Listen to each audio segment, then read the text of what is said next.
afternoon. I'm going to have to use the mic because you might struggle to hear me a lot too loud.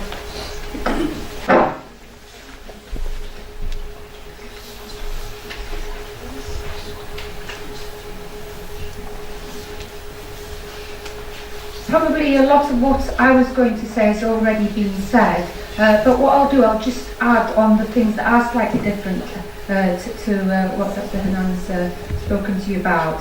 I've lived in the area for more than 25 years, and in that time I've probably been broken into 4 times. One of those times we had people in the house, and the offenders had balaclavas on, and it was very scary indeed.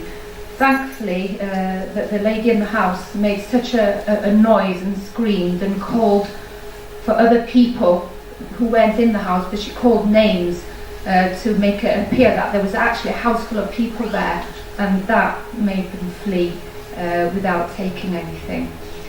But the most recent burglary I had was on New Year's Day this year.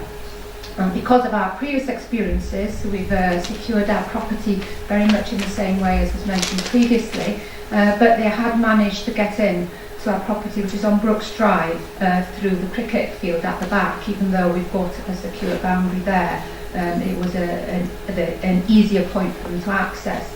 But because we've got an ADT alarm, because it's connected to the West Valley and the police, they managed to make a big mess in my kitchen and my conservatory glazing, but they had to flee because the police and West Valley were there within less than 5 minutes.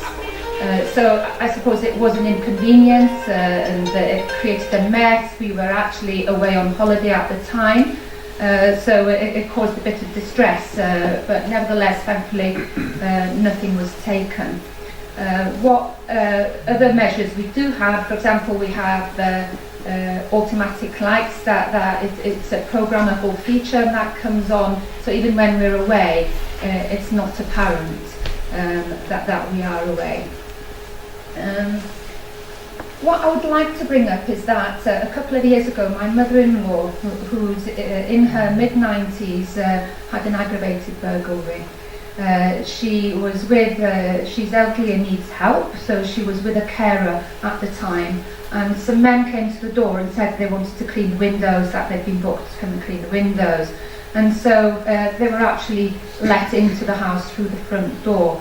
They promptly went to hold my mother-in-law and her helper at knife point, and whilst they ransacked the house for about 20 minutes and got away with gold and cash. Obviously this was very, very traumatic for my mother-in-law and the helper, who speak very little English.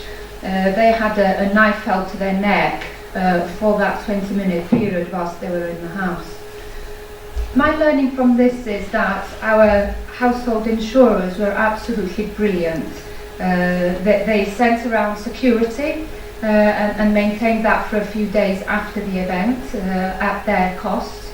They contributed towards upgrading the security of our property, and also they provided money for psychological counselling for my mother-in-law as well. It took her some time to feel safe to be home alone with her helper again, but she has done. She's a very, very robust character, but not everybody is built that way, and you can be left feeling very vulnerable.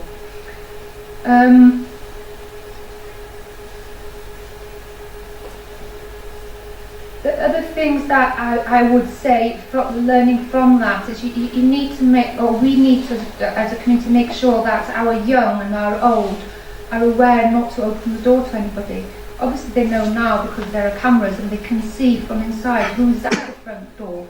But I've got a child who's 13 years old now, and children are always saying, oh, there's somebody at the gate, let's let them in, let's see who there is there. It's very important that say, find out who it is, don't open the gate, if you don't know them, don't let them in through the gate, because that's our first layer of defence. And once you've opened that, then you've actually, let them into the grounds of your property.